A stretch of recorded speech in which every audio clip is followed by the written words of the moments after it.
Ora bem, na verdade, fazer crítica foi a minha primeira profissão. Pronto. Portanto, o que aconteceu, eu era leitora de um semanário de cultura urbana jovem que existia em Portugal, que era o Jornal Blitz, e durante algum tempo isso fez-me aproximar bastante também de outras áreas que eu não era que não estava tão familiarizada, como sejam o teatro e a dança. Portanto, entrei, digamos assim, na cultura por via da música pop rock, e durante umas férias que passei com familiares fora, pedi para esses números do jornal me serem comprados, e quando regressei vi lá uma notícia sobre um espetáculo em específico que vinha passar em Portugal, que era um espetáculo do The Joffrey Ballet of Chicago com músicas de Prince. Estamos a dizer em 1996. E nessa altura eu tinha visto esse espetáculo. Pronto. E tinha sido muito empolgante. Pronto. São bailarinos com formação clássica, mas a dançar músicas de Prince, portanto era assim uma coisa que estava muito em voga naquela altura. E foi muito divertido. Contudo, no Blitz, a matéria que vinha era bastante jocosa e dizia que aquilo era uma porcaria, que não interessava a ninguém. Pronto. E eu senti-me interpelada a escrever uma carta, portanto escrevi daquelas coisas de carta ao diretor, carta do leitor. E escrevi para lá uma carta a dizer, ok, vocês têm a vossa opinião, mas eu, na minha opinião, acho que... E dei todo um argumento a favor dos Joffrey Ballet of Chicago, que, quanto a mim, tinham feito uma coisa bastante interessante, que cruzava também diferentes públicos, o público mais erudito do ballet e o público mais da cultura urbana, da cultura rock, que tinha ido por causa da banda sonora. Bom, o que é facto é que, passado poucos dias, recebi um telefonema da redação do Blitz, queriam falar comigo, eu estava no liceu, eles e falar, e eu pensei que o objetivo seria quererem que eu autorizasse a publicação daquele excerto da minha carta, para haver uma espécie de contra-informação e, portanto, de uma outra opinião sobre o mesmo espetáculo. Mas o que na altura me interessaram foi um convite para fazer parte do jornal, ou seja, para entrar na redação, porque gostaram da minha abordagem, e foi assim que eu comecei. Pronto. Portanto, a minha primeira atividade profissional foi fazer uma crítica numa carta enquanto leitora de um jornal, de um espetáculo que eu tinha visto em Londres, e depois comecei a fazer, portanto entrei para o jornal, passei a ser colaboradora da redação e fiquei 7 anos a trabalhar, portanto comecei a fazer crítica de dança, de música, de teatro. A partir de 99 criei uma secção própria chamada Bocas de Cenas, que todas as semanas tinha 2 páginas dedicadas às artes performativas. Fiquei como editora dessa secção e isso durou até 2003, a altura em que o jornal entrou numa fase com dificuldades económicas, dispensou parte do pessoal, até que depois terminou e depois veio mais tarde a surgir como revista mensal, portanto, como um outro enquadramento. O meu percurso até chegar aí não tinha percurso, era uma pessoa que gostava muito de dança, gostava muito de música, gostava muito de teatro, são 3 coisas que eu continuo a gostar e a consumir avidamente.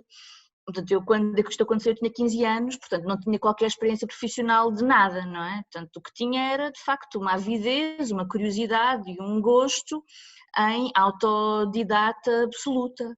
Ainda para mais isto, a maior parte dos espetáculos acontecia em Lisboa e eu não vivia em Lisboa, não é que estivesse muito longe, mas as distâncias psicológicas eram ainda algumas naquela altura, sem internet e tudo isso, pronto.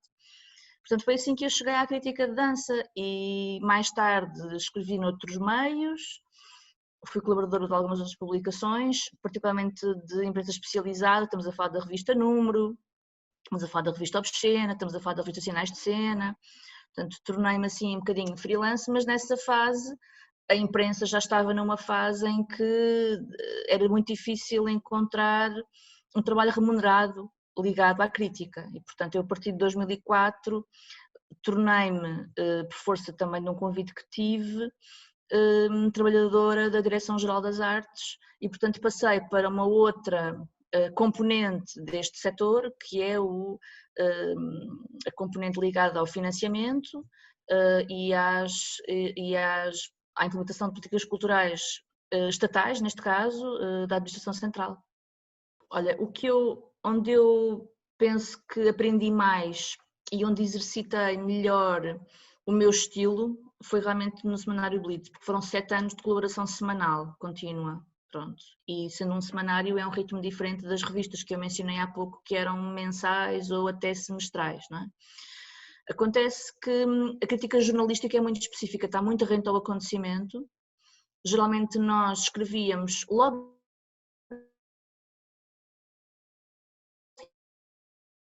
o semanário, os espetáculos são, imagina, quinta ou sexta ou sábado e o semanário fecha à segunda, porque saía à terça, e portanto o tempo de elaboração em torno de um texto é curto, o que permite uma coisa ótima que é escrever sob pressão, que é quando geralmente as coisas saem melhor. Pronto.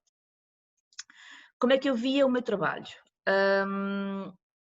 Primeiro que tudo uma enorme liberdade, ou seja, o facto de escrever num meio dedicado à cultura urbana juvenil dava-me uma amplitude de experimentação ótima. Eu não tinha que me preocupar realmente em ser muito politicamente correta, eu não tinha que me preocupar em ter uma abordagem salomónica, no sentido de dar importância igual a todos os elementos e a citar todos os nomes de todos os intervenientes e ter esse tipo de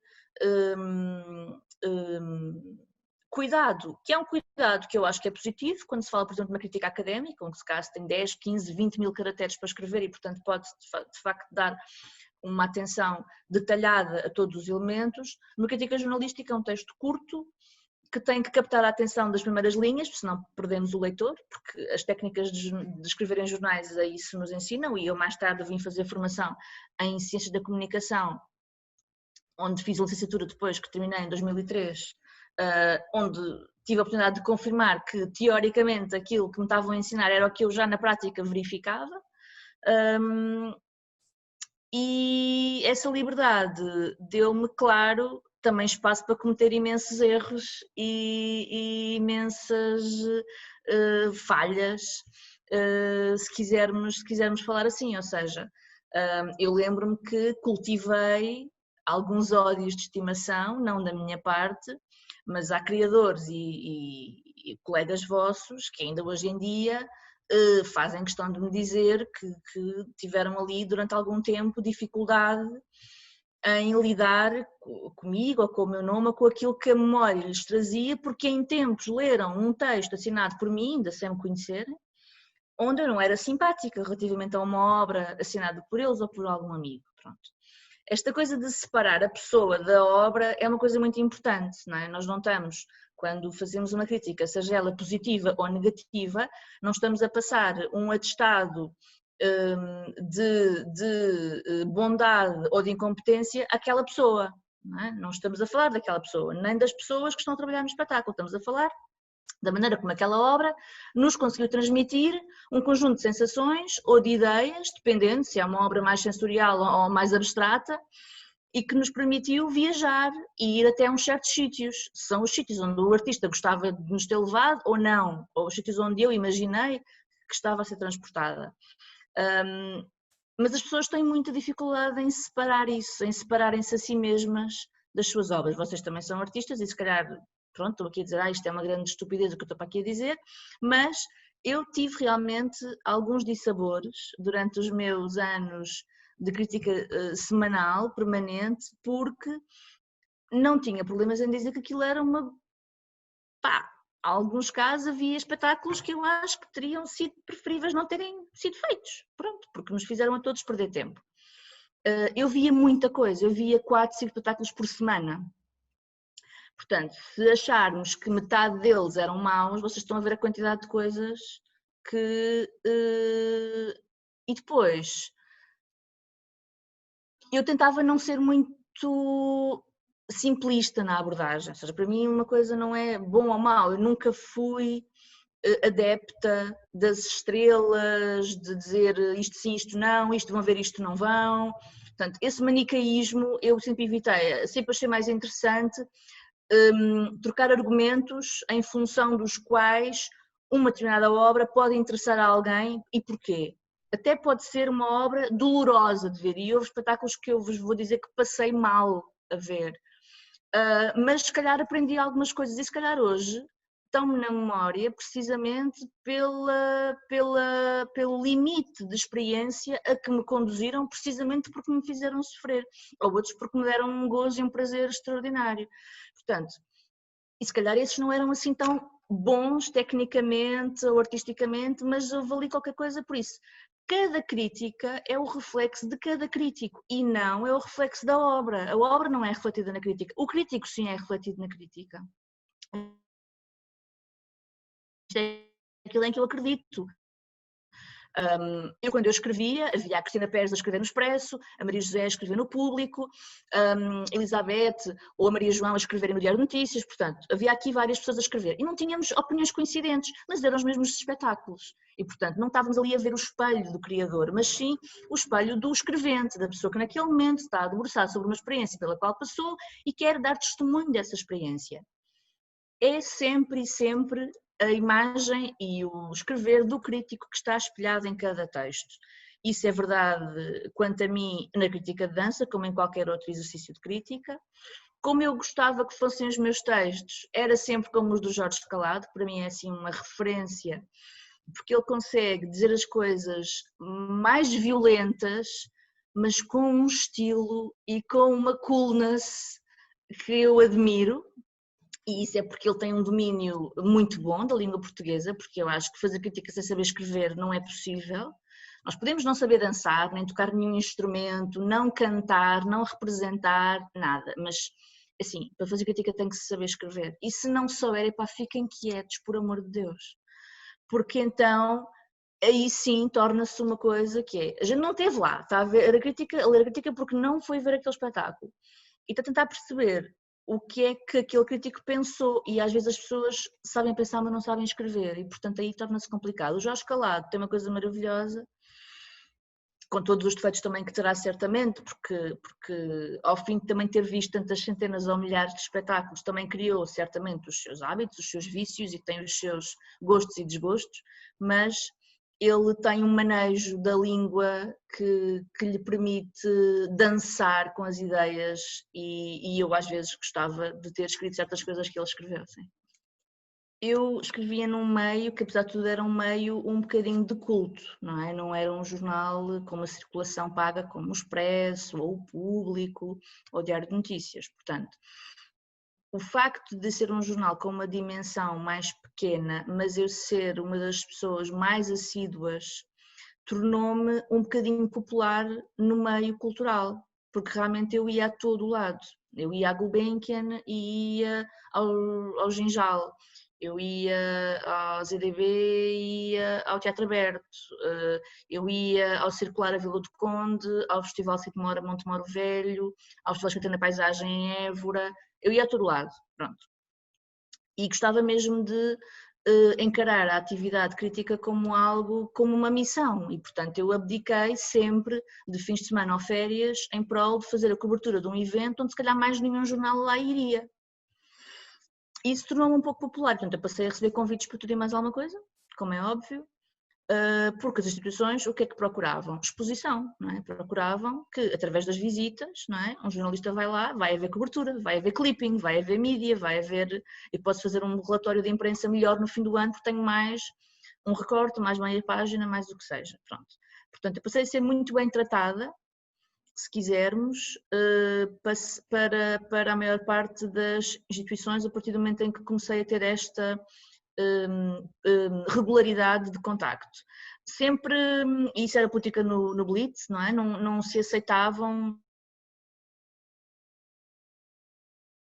uma coisa que hoje em dia está muitíssimo disseminada, não é? As pessoas aceitam trabalhar para as instituições que organizam os eventos que a seguir vão ser focados nas suas críticas, que é uma coisa que é absolutamente contrária a qualquer proposta que se queira isenta ou idónea, porque eu não estou a dizer que as pessoas estão a deixar vender por causa de umas notas de hotel, não é isso que eu estou a dizer, mas acho que quem nos deve pagar, a nós, um jornalista ou um crítico, não é isso que eu estou a fazer agora, mas quando era o que eu fazia, é o jornal e não a casa de espetáculos ou o festival. Mas pronto, hoje em dia também percebo que a crise se instalou completamente e, portanto, há práticas que se calhar na altura não eram aceitáveis e hoje em dia são muito comuns. Mas isto para dizer que o respeito também tinha a ver com manter essa distância, não é? E eu sabia que depois tinha a tal liberdade para mim, da qual eu não abdicava, era absoluta, porque eu não tinha tido o meu trabalho financiado pela instituição sobre a qual eu iria escrever. Pronto.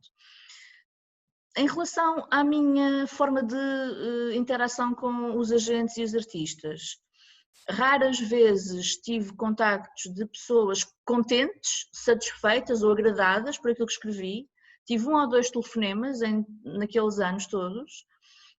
Um deles foi de um programador, um muito respeitado programador, que me telefonou para me dizer que tinha gostado muito de um artigo que eu tinha publicado sobre uma atividade que tinha acontecido na instituição que ele dirigia. O que tive foi muitas manifestações de ódio, sim, pronto. Eu chamo-lhe ódio não por não ter outro nome, quer dizer, desagrado. Quando pessoas fazem coisas como telefonar para te insultar ou escrever cartas para que as pessoas que te contrataram te despeçam dizendo que tu não prestas, é um bocado complicado. Portanto, essa retaliação e esse tipo de abordagem bastante que revela algum ressentimento. Eu cheguei a ter um artista, um criador português que mais de 10 anos depois de eu ter publicado o último texto sobre ele, me veio dizer que por minha culpa ele não teve uma carreira internacional em Inglaterra. Pronto. Por causa de um artigo que saiu no Blitz. Pronto. Eu acho que o Blitz não é muito lido em Inglaterra, achava, mas passei a achar que afinal era, porque se a carreira internacional dele ficou comprometida por causa de um artigo meu, eu sou muito mais importante do que pensava, o jornal Blitz era muito mais importante do que eu pensava e realmente o peso que é dado à crítica é muito desigual, não é? E essas crenças que as pessoas, as convicções que as pessoas, pronto, é um bocadinho bizarro, eu duvido que ele acredite verdadeiramente nisso, mas achou que era importante vir-me dizer para me fazer sentir mal, pronto. Eu lido bastante bem com isso, confesso. Na altura, como era muito miúda, comecei a escrever crítica com 15 anos, era muito miúda, ficava aborrecida porque achava que a minha voz era só uma voz entre centenas ou milhares de vozes possíveis sobre um espetáculo e, portanto, eu não me atribuía, nem a mim nem a ninguém, essa importância tão grande. Mas se virmos noutro prisma, que é a imprensa como quarto poder, compreendemos que uma opinião publicada, naquela altura em que não havia redes sociais, poderia efetivamente ter um impacto e uma influência superiores àquilo que hoje em dia nós atribuímos a qualquer texto crítico que nós lemos, num blog, numa revista ou num jornal. Bom, daí, portanto, eu percebo os dois lados, não é? Mas para te dizer, a minha relação com os artistas, em termos de reações àquilo que eu escrevia, posso dizer 90% das vezes em que tive algum tipo de feedback ou resposta foi negativa, ou seja, foi pessoas a protestar pelo conteúdo das minhas críticas, muito poucas vezes foi o contrário. Eu sempre fui cordial com as pessoas, mas comecei a perceber que não era muito bem recebida pela maior parte dos criadores e, portanto, comecei a assumir uma postura bastante mais distante.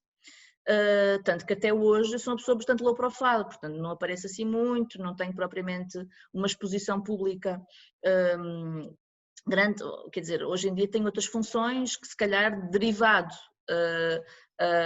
às quais posso ter um outro tipo, por exemplo, estou-me a entrevistar, não é? Pronto, ok, mas a pessoa que fizesse muita questão em aparecer de todo, ou que fizesse questão em ser apresentada aos artistas, ou ficar no fim para conhecer seja quem for, tipo eu chegava, via o espetáculo e vinha-me embora, porque também era uma forma de estar protegida e de me defender perante qualquer reação que pudesse não ser muito simpática. Olha, uma das coisas que eu sempre pratiquei como hábito era, eu quando me sentava para escrever não sabia o que pensava sobre um espetáculo ainda. Eu aprendia com o próprio texto que estava a escrever qual o sentido da minha posição. Eu às vezes começava a achar que ia para um sítio e que iria falar de uma experiência agradável e depois, na verdade, tudo aquilo de que me lembrava e a parte sensorial desviavam para um outro lado e acabava por decretar que aquele espetáculo não tinha proporcionado um momento interessante. Por isso, sempre foi a escrever que eu me relacionei com a crítica. Sempre li também outras críticas, muitas. Inclusive saiu agora um livro da Paula Varanda que é uma compilação de críticas, também tenho os do Carlos Porto que também são compilações de críticas, mas há muito pouco, não há muito mais. E acho que esse é um formato que permite que haja, que perdure um pouco mais no tempo aquilo que é este exercício que está radicalmente ligado à efemeridade das artes do espetáculo. Mas a crítica de cinema, a crítica, quer dizer, as coisas vão todas desaparecer, porque necessariamente outras vozes se vão sobrepor, porque outras criações se vão sobrepor, e isto desvanece. Quer dizer, ninguém mais vai ler as coisas que eu escrevi entre 96 e 2004, não existe isso, a não ser nos clippings individuais de cada criador que se calhar guardou um ou outro recorte. Nem eu tenho esses recortes, portanto, não. Hoje em dia a crítica está ainda mais rarefeita, não é? Porque são cada vez menos os mídias que vão conseguir ter espaço e capacidade financeira para terem críticos a trabalhar. Já quase não tem espaço para ter cobertura de artes do espetáculo por si só, seja ela por antecipação, seja ela já com algum exercício um bocadinho mais profundo do que só transferir o take da Lusa, não é? Mas ter então um crítico que se desloca, que sai da cidade, que vai a uma terra não sei aonde, que vai a Palmela, isso já é raríssimo. Há 1 ou 2 meios em Portugal que conseguem ter espaço para isso 1 ou 2 vezes por mês e, portanto, eu encontrava sempre matéria para encher 2 páginas por semana, portanto, e hoje em dia não há menos espetáculos do que havia naquela altura, pelo contrário, há muito mais criadores, muito mais coreógrafos e muito mais espetáculos, não em contexto de pandemia que é o que estamos agora, não é? Mas num contexto de normalidade há uma oferta cultural como nunca houve e, portanto, eu não vejo um grande futuro para a crítica de dança ou de teatro na medida em que os fóruns em que ela tradicionalmente acontece, que são mídia de circulação paga, estão também condenados a terem uma existência cada vez mais ditada pelo equilíbrio financeiro. E a arte do espetáculo não condiz com o equilíbrio financeiro, são atividades onde todos perdemos dinheiro, portanto não há forma de dar a volta a isto. O futuro da crítica de dança em Portugal ou se abastardiza completamente e toda a gente através do Twitter e do Facebook mandam umas bocas, que é o que está a acontecer hoje em dia, não é? As pessoas veem que há uma nomeação para um museu ou veem que há uma indicação de qualquer coisa que agora é suposto que nós sigamos e toda a gente tem uma opinião sobre tudo, sobre qualquer aspecto da ciência, da natureza, da arte, da economia, de tudo. As pessoas todas opinam sobre tudo e, portanto, num lugar em que toda a gente é crítico, não há críticos, verdadeiramente. Não pode, porque já não é uma profissão, porque todos o fazemos. Agora, se isso não acontecer e continuar a haver algum esforço, seja por via da academia, não é? Das universidades, que continuam a ter centros de investigação e ter pessoas a pensar sobre as coisas e a procurar aprofundar um bocadinho o conhecimento, porque a crítica é uma das formas de construir conhecimento sobre esta área, é uma das mais importantes, aliás, por via também dos mídias insistirem em não abdicar de ter espaço para a cultura, E eu falo dos livros, do cinema, das artes plásticas, por crítica de exposições também só há 1 ou 2 meios que a fazem, não há mais, portanto não estamos aqui a falar de um problema específico da dança e do teatro. Ou então ela tem que ter uma importação para um outro suporte, para um outro formato. Em tempos, e estamos a falar em 2003 ou 2004, eu comecei a organizar uns fóruns de debate numa livraria em Lisboa que já não existe e que eram discussões sobre espetáculos. Portanto, terminava, na altura foi um festival Alcântara, terminou o festival e nós fizemos uma reunião que convidámos toda a gente para vir discutir os espetáculos do festival. E eu levei a lista dos espetáculos que eu queria discutir e outras pessoas levaram outras listas e fizemos um grande debate. E estavam para aí 30 pessoas e correu muito bem. Se calhar foi um dos exercícios dos muitos que se têm feito por esse país fora, de comunidades de espectadores, de tertúlias, fóruns pós-espetáculo, fóruns pós-festival. Se conseguirmos pelo menos manter vivo esse exercício comunitário de debate em torno das experiências que partilhamos, não é crítica escrita, mas não faz mal, porque estamos a exercer conhecimento e a exercer pensamento sobre trabalho artístico e estamos a partilhá-lo uns com os outros. Isso sim é fundamental, que isso não desapareça. A crítica em si, ela está contingente ao seu tempo e está contingente às condições que tem para existir e à sua possibilidade. E neste momento, a possibilidade que ela tem para perdurar nos formatos em que a conhecemos, eu acho que não é muita, porque é assim, realmente as grandes indústrias, como sejam a indústria do futebol, por exemplo, estão a comer todo o espaço mediático.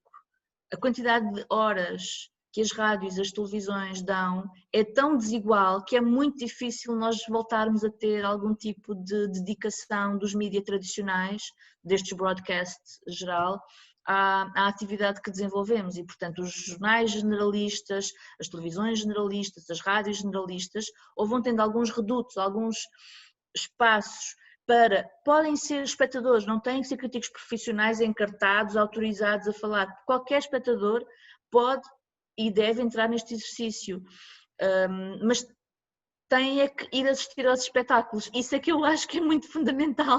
Ou seja, na minha ideia, qualquer comunidade de espectadores pode fazer perdurar a experiência do espetáculo entregando-se ao exercício crítico, pensando sobre o espetáculo, gerando discurso sobre o espetáculo, procurando criar ligações entre o espetáculo e outras experiências e realidades. Não tem que ser a voz autorizada, específica, aprovada, credenciada do crítico, com letra maiúscula. O que tem é que haver espaço para que isso aconteça, vontade para que isso aconteça, liberdade de pensamento, de associação e de discurso, porque acho que isso sim é que pode estar ameaçado. O que eu verifico hoje em dia é que, se calhar é da minha bolha do Facebook e do Instagram, porque nós também vivemos um bocadinho em função daquilo que nos rodeia, mas eu sinto que qualquer opinião é logo imediatamente, que sai um bocadinho fora da caixa, logo imediatamente abafada, atacada, criticada, as pessoas estão com os nervos à flor da pele, pronto, é isso um bocadinho que eu sinto. E torna-se difícil, nesse tipo de contexto, realmente discutir as coisas a fundo, porque então as pessoas procuram os unanimismos, procuramos estar sempre todos de acordo e ser todos muito, muito consensuais, e isso torna difícil até, acho eu, o crescimento dos próprios projetos artísticos, porque eles também ganham em ser desafiados e confrontados com perspectivas diferentes, não é? Acho ótimo quando é um espetáculo maravilhoso que toda a gente adora e estamos todos galvanizados, mas isso é muito raro, não é? Geralmente as pessoas têm opiniões diferentes porque somos todas pessoas diferentes. Tivemos ali um momento de contacto em comum com uma experiência estética, vamos discutir sobre isso e todas as opiniões são válidas, inclusive daquelas que acham que foi uma perda de tempo. O artista não tem que se sentir ofendido com isso. Isso não é um ataque àquela pessoa, não é um ataque à sua dedicação, ao trabalho árduo em que ele se envolveu para produzir aquele objeto. É apenas a opinião daquela pessoa e ela está a ser generosa a dar essa opinião, a partilhá-la e a permitir que também aprendam um pouco com a experiência dela. E eu acho que realmente, se em tempos, estava-vos a falar no final dos anos 90, eu me senti um bocadinho visada em alguns ataques ad hominem porque escrevi críticas sobre alguns criadores e alguns, se depois até forem exposular isso, lembram-se perfeitamente das coisas que fizeram, porque ainda estão aí, ainda são criadores. Eu nunca os discriminei por causa disso. As pessoas inclusivamente acharam que isto era ao ponto de eu os prejudicar em análises de financiamento quando se candidatavam à Direção-Geral das Artes, porque eu trabalhava lá. Portanto, vai a esse ponto, as pessoas acham que não, que eu tenho alguma espécie de... que me move alguma má vontade e que por não ter gostado de um trabalho deles em 98, em 2014 vou exercer alguma espécie de vingança, não sei, coisas tão absurdas quanto isto, pronto. Mas chegaram a escrever isto e não foi só nem um nem dois, atenção. Portanto, realmente vigora algum medo, não é? De as pessoas acharem que as suas carreiras vão ficar comprometidas ou vão ser dificultadas, pronto. E eu acho que, se vos estava a dizer que nessa altura eu senti que existia alguma animosidade de alguns artistas, mas hoje em dia eu acho que esse tipo de reação de animosidade está transversal à sociedade. As pessoas estão com muita facilidade a apontar o dedo, a lançar sentenças umas sobre as outras, a serem intransigentes e a serem intolerantes com formas diferentes das suas. E eu estava outro dia a pensar, quando eu era adolescente, não é? Há 25 anos atrás, eu achava que o mundo ia ser um lugar de muito mais amor, tolerância, abertura ao outro. Na altura começava-se a ver coisas diferentes, pessoas vestidas de maneira diferente, pessoas que se apresentavam e falavam de formas que não estávamos habituados. Isso na altura causava estranheza, mas muita curiosidade e muita vontade de conhecer o que era diferente. Hoje em dia é a recusa, as pessoas fecham-se, não autorizam que haja formas de ser e de estar diferentes das suas e acham logo que é preciso chamar as autoridades. Quer dizer, há aqui uma intolerância enorme à possibilidade do outro pensar de maneira diferente de mim. Isso vê-se na política, isso vê-se nas artes, isso vê-se na sociedade em geral, por causa, nomeadamente, das questões de orientação sexual, orientação, identidade de género. Como é que nós, há 25 anos, imaginávamos que iria ser possível alguém organizar uma marcha do orgulho heterossexual? Por exemplo, isto é tão descabido, ou a dizer All Lives Matter, não é Black Lives, é All Lives, ou seja, a parte que é hegemónica na sociedade a querer afirmar a necessidade de ser protegida, e que isto é tão absurdo e tão ridículo, e eu sinto isso, que é o medo a falar. As pessoas têm medo que as obriguem, que as oprimam a terem modos de vida diferentes daquelas que elas estão habituadas. Então não permitem que eles mais ninguém tenha, não permitem que outras pessoas possam ser livres e terem a sua liberdade. Ora, já me estou a desviar um pouco do tópico, mas só para dizer que eu sinto que o exercício crítico está moribundo, porque qualquer livre pensamento, ideia ou expressão, hoje em dia, teme ser esborrachada por uma opinião pública absolutamente intolerante que nos passa um atestado qualquer e nos quer silenciar e não nos deixa efetivamente exercer essa liberdade de expressão. Pronto, e isso preocupa-me bastante, Mas isso não é um problema específico das artes performativas.